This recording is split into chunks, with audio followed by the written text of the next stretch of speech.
ગુજરાતના લાખો પરિવારોનું સપનું પૂરું થયું છે, કારણ કે પીએમ મોદીએ તેમને આપ્યું છે સપનાનું ઘર. પીએમ મોદી વર્ચ્યુઅલ માધ્યમથી 1,31,454 આવાસોનું લોકાર્પણ અને ખાતમુહૂર્ત કર્યું છે.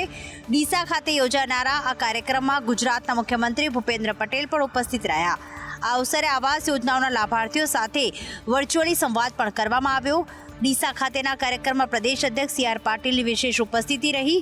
તો આવાસ અર્પણના ઐતિહાસિક કાર્યક્રમમાં ગુજરાતના 115 ગ્રામીણ મત વિસ્તાર અને 67 શહેરી મત વિસ્તાર ક્ષેત્રો જોડાયા. એટલે કે તમામ 182 વિધાનસભા ક્ષેત્રો આ કાર્યક્રમમાં સહભાગી થયા હતા. આપને જણાવી દઈએ કે 2015માં પ્રધાનમંત્રી આવાસ યોજનાનો પ્રારંભ કરાયો હતો. છેલ્લા 9 વર્ષમાં આ પીએમ આવાસ યોજના હેઠળ લાખો પરિવારોને પોતાના ઘરનું ઘર સપનું સાકાર થયું છે અને તેમનું જીવન ધોરણ પણ ઊંચું આવ્યું છે. રાજકોટમાં અલગ અલગ 4 સ્તરો પર પીએમ નરેન્દ્ર મોદીએ વર્ચ્યુઅલી હાજર રહીને લોકો સાથે સંવાદ કર્યો હતો. તે દરમિયાન રેખાબેન ચૌહાણે પણ પીએમ સાથે સંવાદ કર્યો હતો અને પીએમને આમંત્રણ આપ્યું હતું. તમે પણ રાજકોટ આવો માન્ય. રાજકોટ હવે અમને ક્યાં બોલાવો છો? મને તો હું તો રાજકોટનો જેટલો આભાર માનું એટલો ઓછો, કારણ કે સૌથી પહેલા મને ધારાસભ્ય સૌથી પહેલા ધારાસભ્ય મને રાજકોટ જ બનાવ્યો. હવે તો ન રાજકોટ વાળા ગાંઠિયા ખવડાવે છે, ન રાજકોટ વાળા પેડા ખવડાવે છે. ચાલો, તમે નિમંત્રણ આપ્યું હોય એ જ મારા માટે બહુ મોટી વાત છે.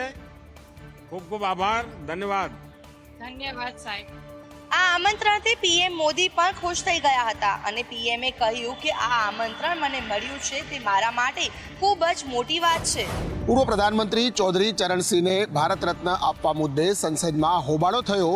રાજ્યસભાના સાંસદ અને કેન્દ્રીય મંત્રી પરસોત્તમ રૂપાલા ગૃહમાં રોષે ભરાયા.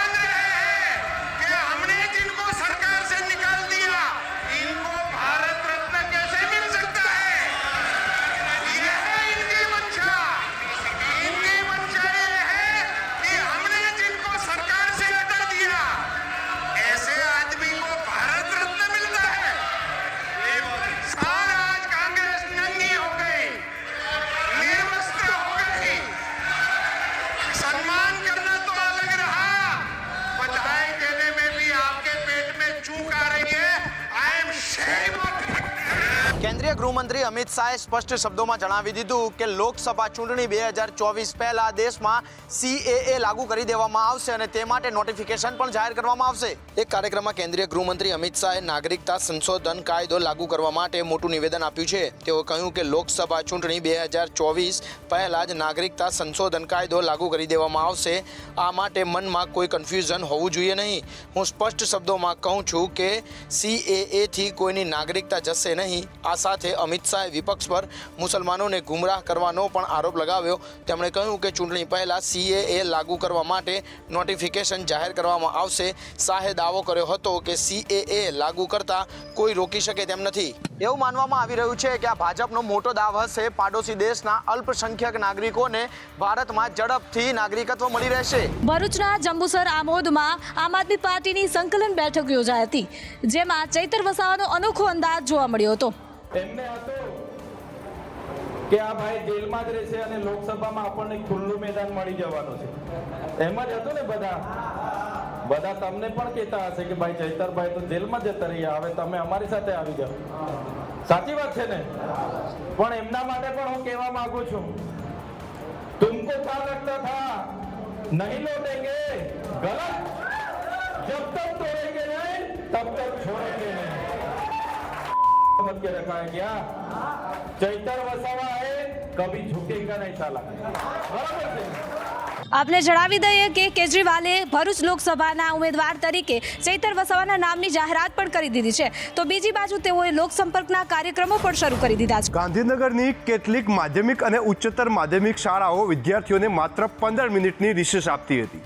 ડીઓએ આચાર્યોને આદેશ કર્યો. ગાંધીનગર ડીઓ દ્વારા માધ્યમિક અને ઉચ્ચતર માધ્યમિક તમામ શાળાઓને આદેશ કરવામાં આવ્યો છે. અનેક શાળાઓની અંદર વિદ્યાર્થીઓને માત્ર 15 જ મિનિટની રિસેસ આપવામાં આવતી હતી, પરંતુ ડીઓ દ્વારા આદેશ કરવામાં આવ્યો છે કે હવે પછી તમામ સ્કૂલોએ 2 રિસેસ આપવાની રહેશે, એક 10 મિનિટની અને બીજી રિસેસ 35 થી 40 મિનિટની આપવાની રહેશે. તેમજ 7 થી 1 કલાક દરમિયાન જે ચાલી રહી છે તે શાળાઓએ હવે પછી 7:20 શરૂ કરીને 1:20 સુધી ચલાવવાની રહેશે. તેમજ બપોરની જે પારીમાં શાળાઓ છે તેમને સવારે 11 વાગ્યાથી 5 વાગ્યા સુધી ચલાવવાની રહેશે અને વિદ્યાર્થીઓને 2 રિસેસ ફરજિયાતપણે મળવી જોઈએ તેવું ગાંધીનગર ડીઓ દ્વારા આચાર્યોને આદેશ કરાયો છે. શાળાઓએ ફરજિયાત 2 રિસેસ આપવાની રહેશે, એક 10 મિનિટની અને બીજી 35 થી 40 મિનિટની રિસેસ આપવા માટે ડીઓએ સ્પષ્ટપણે તમામ આચાર્યોને સૂચના આપી છે. તો હવે શાળાના નાના ભૂલકાઓ પણ શ્રી રામની ભક્તિના રંગે રંગાયા છે. જી હા, અમદાવાદની એક સ્કૂલમાં હાજરી પુરાવતા સમયે નામ નહીં, હાજર છું નહીં, પરંતુ જય શ્રી રામ બોલાય છે. અમદાવાદના નિકોલ વિસ્તારમાં આવેલી ગણેશ વિદ્યાલયના બાળકો હાજરી પૂરતી વખતે હવે યસ સર નહીં પણ બોલી રહ્યા છે જય શ્રી રામ.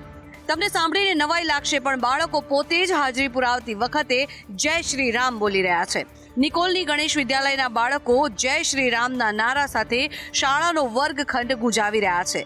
જે વિડીયો છે તેમાં દેખાઈ આવે છે કે વિદ્યાર્થી અથવા વિદ્યાર્થીનીનો રોલ નંબર આવે એટલે તરત જ એક હાથ ઊંચો કરીને જય શ્રી રામ બોલી રહ્યા છે. તો શાળા સંચાલકો પણ આ વાતને લઈ ગર્વ અનુભવી રહ્યા છે. તો આ શાળામાં માત્ર એક દિવસ કે આજે જ જય શ્રી રામ નહીં, પરંતુ આ સ્કૂલમાં જ્યારે પણ હાજરી પૂરવામાં આવે છે ત્યારે બાળકો જય શ્રી રામ કહીને જ હાજરી પૂરતા હોય છે. વલસાડ જિલ્લાના શિક્ષકો રમતે ચડ્યા અને શિક્ષણ કાર્ય ખોરંભે ચડ્યા હોવાનું સામે આવ્યું છે. વલસાડ જિલ્લા પંચાયત સંચાલિત 6 તાલુકાઓની શિક્ષક શિક્ષિકાઓની ક્રિકેટ ટુર્નામેન્ટ યોજાઈ હતી, જેમાં 6 તાલુકાના શિક્ષકોએ ભાગ લીધો હતો. વિવાદ શિક્ષકોની ટુર્નામેન્ટના કારણે નહીં, પરંતુ જે શિક્ષકોએ ટુર્નામેન્ટમાં ભાગ લીધો હતો તે તમામ શિક્ષકો ઓન ડ્યુટી હતા.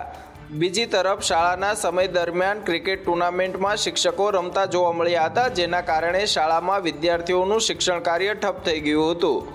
બીજી બાજુ વિદ્યાર્થીઓ ક્લાસરૂમમાં શિક્ષકોની રાહ જોઈને બેસી રહ્યા હતા. શિક્ષણ વિભાગ અને તાલીમ ભવન દ્વારા શિક્ષકોને તાલીમ આપી શકે તે માટે માસ્ટર તાલીમ 2 સ્થળે રાખવામાં આવી હતી. તાલીમમાં ઘણા શિક્ષકોએ તેમની જગ્યાએ અન્ય શિક્ષકોને મોકલીને તેમને ક્રિકેટ ટુર્નામેન્ટની મજા પણ માણી અને ઓન ડ્યુટી હાજરી પણ ગણાવી હોવાનું જાણવા મળ્યું છે. વડોદરાની કેટલીક શાળાઓમાં પ્રોવિઝનલ ફીના નામે ઉઘાડી લૂંટ ચાલી રહી છે. વડોદરાની 90% સ્કૂલો દ્વારા પ્રોવિઝનલ ફીના નામે બેફામ ફી વધારો કરી ખાનગી શાળાઓ મોટી ફી વસૂલાત કરતી હોય એવી ફરિયાદો વડોદરા પેરેન્ટ્સ એસોસિએશનને મળી રહી છે. એસોસિએશનનું કહેવું છે કે વડોદરા ઝોનની FRC સમિતિમાં નિવૃત્ત થયેલા સભ્યોની જગ્યાએ નવી નિમણૂક કરવાની બાકી છે. FRCનો કોરમ ના હોવાથી નવી ફી નક્કી કરવા માટે કોઈ કાર્યવાહી થઈ શકતી નથી. ત્યારે નવા સભ્યોની તાત્કાલિક નિમણૂક કરવા માટે વડોદરા પેરેન્ટ્સ એસોસિએશનને શિક્ષણ મંત્રી સમક્ષ માંગ કરી છે. વાલી અગ્રણીઓનું કહેવું છે કે સ્કૂલો દ્વારા બધી ફાઇલો સબમિટ થઈ ગઈ છે, પરંતુ ફક્ત નિમણૂકને અભાવે વાલીઓને અન્યાય થાય છે. વાલીઓએ એવું કહ્યું છે કે બેફામ ફી વધારીને ઉઘાડી લૂંટ કરવામાં આવી રહી છે, જેના પર રોક લગાવવો જોઈએ. રાજ્યના સરકારી કર્મચારીઓએ તેમની વિવિધ માંગણીઓને લઈને સરકાર સામે બાયો ચડાવી છે. 14મી ફેબ્રુઆરીથી આંદોલન અને 23મી ફેબ્રુઆરીએ ગાંધીનગરમાં ધરણા કરવામાં આવશે. રાજ્યમાં ફરી એકવાર ચૂંટણી પહેલા આંદોલનો સામે આવશે. ગુજરાત રાજ્ય સંયુક્ત કર્મચારી મોરચો અને ગુજરાત રાજ્ય કર્મચારી મહામંડળ દ્વારા આ કાર્યક્રમ યોજવામાં આવશે. રાજ્યભરના કર્મચારીઓના મુખ્ય 2 પડતર પ્રશ્નો અંગે હજુ સુધી કોઈ હકારાત્મક ઉકેલ ન આવતા આગામી દિવસોમાં આંદોલન કરવા માટેની તૈયારી આ સંગઠનો દ્વારા બતાવવામાં આવી છે.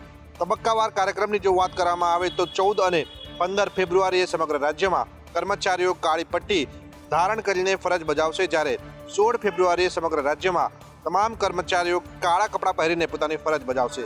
જો તેમ છતાં પણ તેમની માંગનો ઉકેલ નહીં આવે તો આગામી 23મી ફેબ્રુઆરીએ ગાંધીનગર ખાતે ધરણા કાર્યક્રમ યોજવામાં આવશે. ચૂંટણી નજીક આવતા જેમ નેતાઓ એક્શન મોડમાં આવતા હોય છે, તેમ હવે સરકારી કર્મચારીઓ પણ પોતાની વિવિધ માંગોને લઈને એક્શનમાં આવી ગયા છે. વિરોધ તો તમે બાતના જોયા હશે, પરંતુ આજે અમદાવાદમાં મનપા વિપક્ષનો અનોખા અંદાજમાં વિરોધ જોવા મળ્યો. એએમસીની નિષ્ફળ કામગીરીઓનું ફોટો એક્ઝિબિશન યોજીને વિરોધ નોંધાવવામાં આવ્યો હતો. અમદાવાદ શહેરને સ્માર્ટ સિટી નહીં પરંતુ બીમાર સિટી અમદાવાદ મ્યુનિસિપાલિટી કોર્પોરેશનના કોંગ્રેસ પક્ષ દ્વારા જે છે તે બતાવવામાં આવ્યું છે.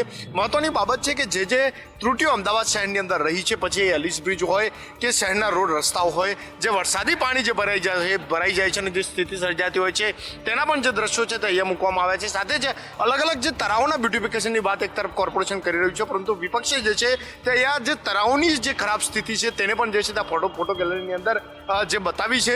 મહત્વની વાત છે કે અમદાવાદ શહેરની અંદર ભૂવા પડવા એ આમ વાત બની ગઈ છે અને જે રસ્તા ઉપર ભૂવા પડે છે તેના પણ જે ફોટો છે તે અહીંયા દર્શાવવામાં આવ્યા છે. અમદાવાદ શહેરીજનોની સુવિધાઓમાં જે ખામીઓ છે તે આ ફોટો ગેલેરીમાં દર્શાવવામાં આવી હતી. સાથે જ એક સાથે અનેક મુદ્દાઓ પણ આવરી લેવામાં આવ્યા હતા. અમે તમને એક વિડીયો બતાવીશું જે જોતા જ તમે કહેશો કે સલામત સવારી એસટી અમારી. આ સ્લોગન એસટીને શોભા આપતું નથી. આ દ્રશ્યો સુરત શહેરના અહીંની સિટી બસ BRTS બસ તો હંમેશા વિવાદમાં રહે છે, પરંતુ હવે અહીંની એસટી પણ વિવાદમાં આવી છે. જેનું મુખ્ય કારણ છે આ દ્રશ્યો. આ જોખમી સવારીનો એસટી બસનો વિડીયો જાગૃત નાગરિક દ્વારા વાયરલ કરવામાં આવ્યો છે. આ બસ માંડવીથી સુરત જઈ રહી છે અને તેમાં ઘેટા બકરાની જેમ મુસાફરોને ભરવામાં આવ્યા છે. હવે આ દ્રશ્યો તંત્ર સામે અનેક સવાલ ઊભા કરે છે. શું અહીં બસની સુવિધા ઓછી હોવાના કારણે આ સ્થિતિ સર્જાઈ છે? શું એક બસમાં આટલા મુસાફરો ભરવા યોગ્ય છે? બસમાં કેપેસિટીથી 3 ગણા વધુ મુસાફરોને ભરવાથી કોઈ દુર્ઘટના સર્જાય તો જવાબદારી કોની? એવા અનેક સવાલો આ દ્રશ્યો જોતા ઉપજે છે. આ દ્રશ્યો પ્રથમવારના નથી. આવા દ્રશ્યો વારંવાર જોવા મળે છે. આવા દ્રશ્યો બાદ રજૂઆતો પણ કરવામાં આવે છે, પરંતુ હવે જોવું એ રહ્યું કે સુવિધા વધે છે કે પરિસ્થિતિ જેસે છે તેવી જોવા મળે છે. હવે વાત અમદાવાદના તંત્રની પોકળ દાવાની અને રોડના કામમાં લોલમ લોલની. સ્ટીલ જ 4 રસ્તા પાસે આ રોડને ભ્રષ્ટાચાર ખાઈ ગયો છે અને તેની ચાડી ખાય છે આ દ્રશ્યો. અહીંથી ટ્રક પસાર થઈ રહ્યો હતો તે સમયે એકાએક જ જમીનમાં ખૂંચી ગયો. રોડ બેસી જતા આઈસર ટ્રક એક બાજુથી ખાડામાં ખાબક્યો. સદનસીબે આ ઘટનામાં કોઈ જાનહાનિ થઈ નથી, પરંતુ આ દ્રશ્યો રોડની દયનીય દશા અને તંત્રની મોટી મોટી વાતોને ઉગાડી પાડે છે. હાલ આખા અમદાવાદમાં રોડ રિપેરની કામગીરી કરવામાં આવી છે અને તેના કારણે વાહન ચાલકો ભારે પરેશાન થયા છે. કારણે AMCનું આ રોડ રિપેરિંગ કામ ખૂબ જ ગુકળગતિથી ચાલતું હતું અને તેને લઈને પણ તંત્રએ અવારનવાર વાયદા કર્યા કે જલ્દી કામ પૂર્ણ કરવામાં આવશે, પરંતુ હાલ અનેક વિસ્તારમાં સ્થિતિ ઠેરની ઠેર જ છે અને સાથે આવા ભૂવા પડવાના કિસ્સાઓ પણ સામે આવી રહ્યા છે. અહીં સવાલ એ થાય છે કે સુવિધા આપવાના નામે તંત્ર નાગરિકો પાસે વેરો ઉઘરાવે છે, પરંતુ સુવિધા આપી શકતી નથી. તો શું આ સુવિધા ભ્રષ્ટાચારીઓના ખિસ્સામાં જાય છે કે કેમ? દિલ્હીમાં સ્વચ્છતા સર્વેક્ષણ એવોર્ડ કાર્યક્રમ માટે જૂનાગઢના મહાનગરપાલિકાના શાસકોએ ₹1.92 લાખનો ખર્ચ કર્યો છે, જે બાબત વિપક્ષના ધ્યાને આવતા વિરોધનો સૂર રેલાયો છે. જૂનાગઢના અધિકારીઓ દિલ્હીમાં પ્રજાના પૈસે તાઇફાઓ કરતા હોવાના બિલો સામે આવતા હાલ આ મુદ્દો ટોક ઓફ ધ ટાઉન બન્યો છે. હાલમાં જ સ્વચ્છતા સર્વેક્ષણ 2023 એવોર્ડ વિતરણ કાર્યક્રમ 11 જાન્યુઆરી 2024માં દિલ્હીમાં યોજાયો હતો, જેમાં 3 દિવસનો દિલ્હીમાં જમવાનો, હોટલમાં રહેવાનો તેમજ 2 દિવસનું ટેક્સી ભાડું તથા પ્લેનની ટિકિટ મળીને કુલ ₹1,92,412 ખર્ચ ભંડોળમાંથી કરવામાં આવ્યો છે. ત્યારે વિપક્ષનો આરોપ છે કે વોર્ડ નંબર 6ના કોર્પોરેટર દ્વારા અવારનવાર આવી રીતે તાઇફાઓ કરવામાં આવે છે. આ અંગે મહાનગરપાલિકાના મેયરે કહ્યું છે કે મેયર તરીકે અને વ્યવસ્થાના ભાગરૂપે આપવામાં આવતી સવલતો અને સુવિધાનો ઉપયોગ પદાધિકારીઓ કરી શકે તેવી જોગવાઈ પણ છે.